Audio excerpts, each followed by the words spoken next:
the Treaty of Versailles was signed in France on June 28, 1919, Germany was blamed for 100% of the war. Not only this, but they had to demilitarize, were not allowed to have an air force or navy, lost a lot of land, and had to pay reparations of about $132 billion.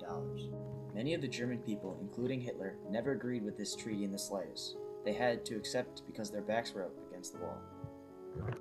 After the treaty, Kaiser Wilhelm stepped down from the throne, and the new government that replaced it was highly democratic and greatly corrupted.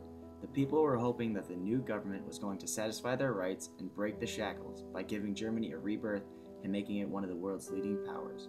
Unfortunately, this never happened. In 1921, Hitler was named leader of the Nazi Party. In 1923, he decided to try and overthrow a beer hall where a government meeting was going on and force the leaders to claim loyalty to Hitler. This attempt failed, so the next day the Nazis marched on Munich to try and overthrow the government using brute force.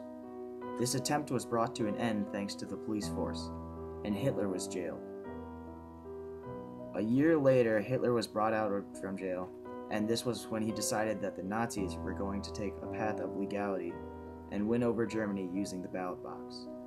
Luckily for Hitler, in 1929, the German people became increasingly doubtful of the government for many reasons.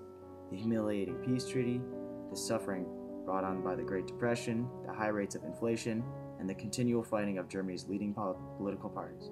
Hitler promised an end to all these problems and misfortunes using his 25 points. The party's political platform. The platform called for a union of all Germans under a great German Reich, rejection of the Treaty of Versailles, the demand for additional territories for the German people, and strict racial distinctions, particularly anti-Semitism.